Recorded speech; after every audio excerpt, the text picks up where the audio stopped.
Moscow was once just a tiny dot on the map, a principality torn apart by ambition, subjugated under the yoke of Tatar rule. And then a child was born. No one thought he would change the fate of an entire empire.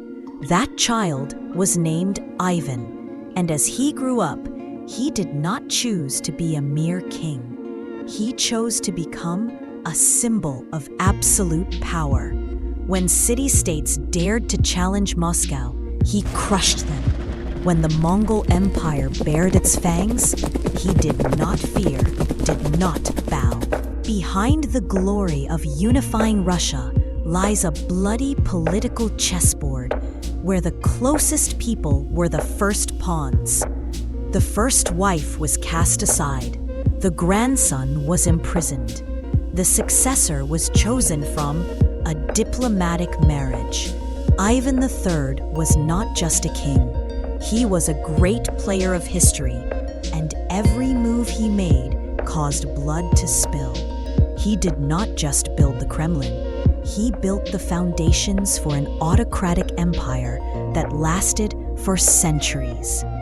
He did not just end the yoke of domination. He ushered in an era of tsars that made all of Europe tremble. In this video, we do not just recount history. We dissect a legend, a specter, a legacy that remains controversial to this day. Ivan the Great, the one who turned Russia from ashes into an empire. But in return, what did he have to burn? The journey begins right now. Ivan III was born on January 22nd, 1440, in Moscow, into the family of Grand Duke Vasily II and Maria of Borovsk. His childhood was far from peaceful. His father, Vasily II, was embroiled in a bloody civil war with relatives for power, even being blinded in an ambush.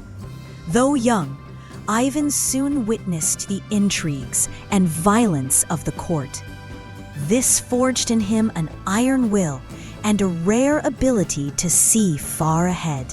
In 1450, at just 10 years old, Ivan was appointed co-ruler by his father to help manage the principality while Vasily II could no longer see.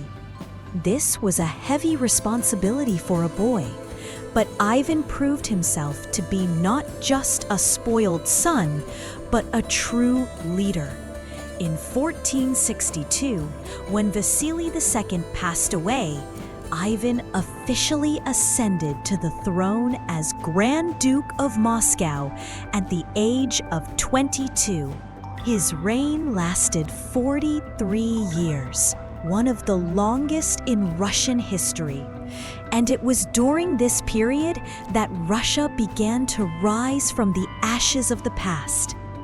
It is said that when he was young, Ivan was made by his father to count tax money from peasants to understand the value of each ruble.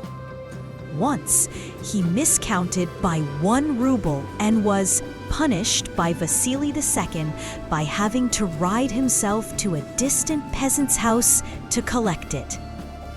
That trip taught Ivan not only about finances, but also about patience, a skill he later used to wait for enemies to withdraw themselves. One of the most important chapters in Ivan III's career was the conquest of Novgorod, a wealthy, autonomous city in the north, famous for its veche, civic council, and long-standing independence. Ivan III was determined to bring Novgorod under Moscow's control to unify Russia. And this story is full of dramatic developments. Everything started in 1470, when Novgorod sought to ally with the Grand Duchy of Lithuania, a major rival of Moscow.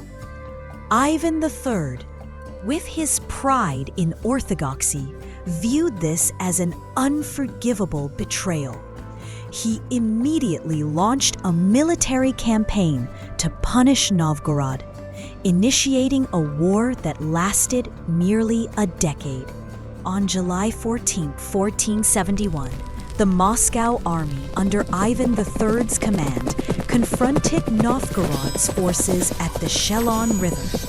The battle was swift and ended with an overwhelming victory for Moscow. Novgorod was forced to sign a peace treaty on August 11, 1471, committing to abandon the alliance with Lithuania, cede part of their northern territory, and pay a war indemnity of 15,500 rubles. For Novgorod, this was a severe blow, but they still retained a bit of freedom, temporarily. After the victory, Ivan III did not rush to annex Novgorod, but played a long game. He gradually intervened in the city's internal affairs, confiscating lands from pro-Lithuanian boyars and weakening their power step by step. Novgorod still tried to maintain its independence, but they did not know that Ivan III had set a larger trap. In 1477, an unexpected but humorous event changed everything. During an audience, a Novgorod envoy accidentally called Ivan III Gosudar, sovereign, instead of Gospodin, lord, a small error that Ivan III fully exploited. With his cunning, he proclaimed that Novgorod had voluntarily recognized him as their sovereign. When Novgorod objected, Ivan III did not hesitate to use this as a pretext to launch a new campaign. It can be said that he turned a slick of the tongue into an order to attack. In 1478, Ivan III led his army to besiege Novgorod. With no support from Lithuania, the city was isolated. After weeks of weak resistance, Novgorod surrendered on January 15, 1478. Ivan III acted decisively.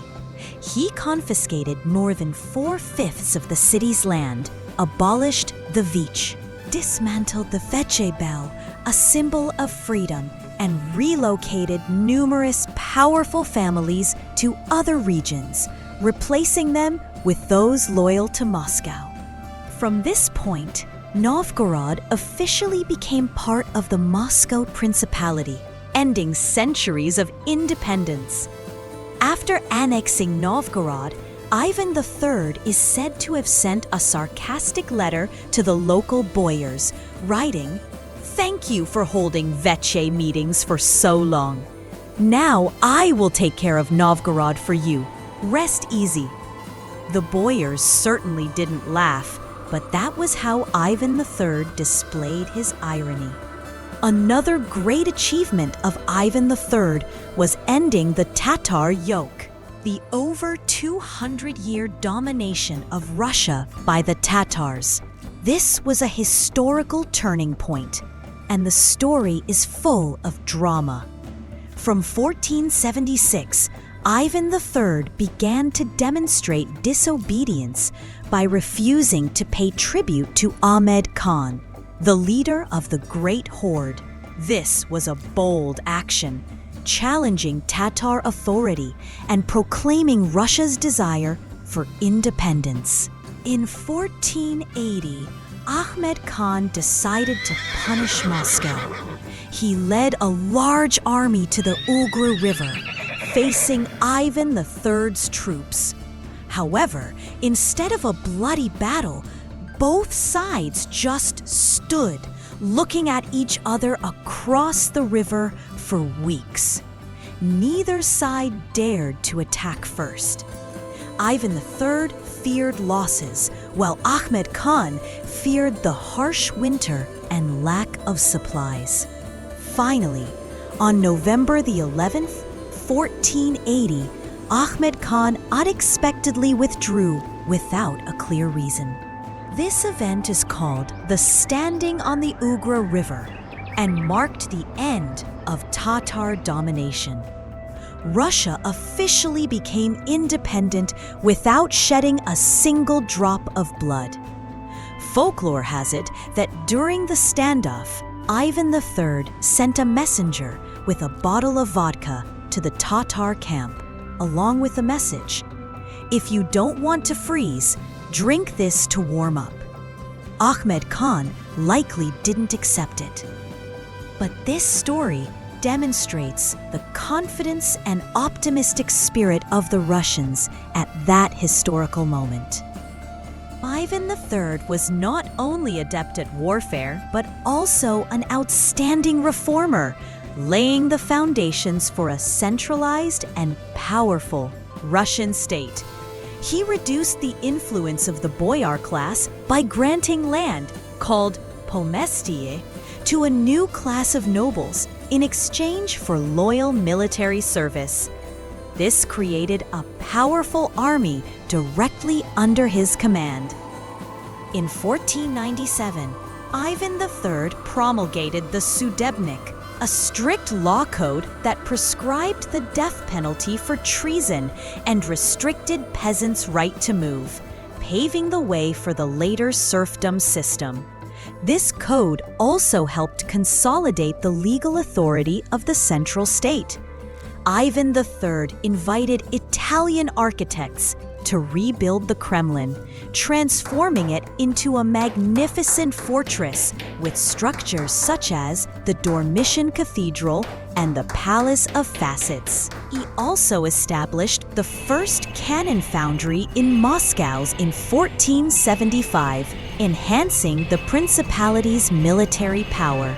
When the Italian architects arrived in Moscow, they were shocked by the biting cold. One is said to have asked Ivan III, "Sir, how long does winter last here?" Ivan III laughed and replied, "Only 9 months. The other 3 are summer, but don't worry, fur coats will save you." Ivan III's family life was no less dramatic, especially when it came to choosing a successor. He married Maria of Tver in 1452. They had a son, Ivan Ivanovich, who was appointed co-ruler in 1471. However, Maria died early in 1467, and Ivan Ivanovich also died unexpectedly in 1490, leaving behind a son, Dmitry Ivanovich. In 1472, Ivan III married Sophia Paleologina, niece of the last Byzantine emperor.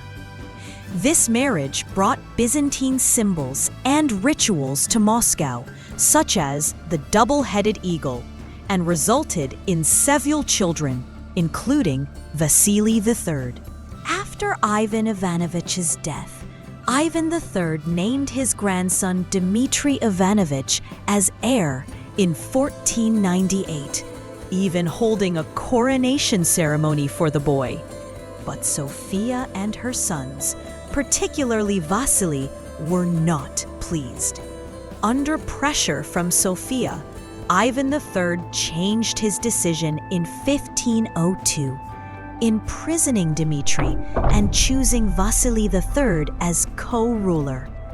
Dmitry died in prison in 1509 without leaving any children.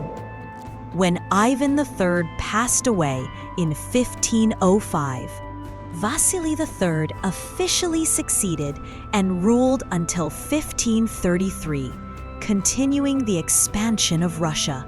During a family feast, Ivan III is said to have joked with his sons, "Whoever drinks this entire bottle of vodka will become the Grand Duke." Of course, it was just a jest, but it reflects the tension in the family as both Sophia and her sons coveted power. Ivan III was a strict, unapproachable ruler, but also a brilliant strategist. He was dubbed the Gatherer of the Russian lands thanks to his outstanding achievements in expanding territory, ending dependence on the Tatars, and building a centralized state. Under his reign, Moscow was no longer a small principality, but became the center of power of a vast nation. Territory nearly tripled in size with the annexation of Novgorod, Tver, Vodka, and many other regions. Power centralized in the hands of the Grand Duke, reducing the influence of the boyars, creating a strong governing system. Culture adopted Byzantine symbols, turning Moscow into the Third Rome and building the Kremlin as a symbol of power. Law. The Sudebnik law code laid the foundation for the legal system and the serfdom regime. A historian once remarked that if he lived in modern times, Ivan III could be an excellent CEO, specializing in acquiring rival companies like Novgorod and firing disloyal employees like the boyars. Only in the 15th century, firing often meant imprisonment or execution. Ivan III was not only a conqueror, but also an architect of modern Russia. From his challenging childhood to becoming the first king of an independent nation, he left a profound mark on history. With wisdom, strategy, and a touch of unexpected humor, Ivan the Great rightfully deserves to be the one who laid the foundations for a powerful Russian empire, leaving a legacy that endures through time. Thanks for tuning in. Don't forget to like, subscribe, and hit that bell so you don't miss out on more wild history tales. Catch you later.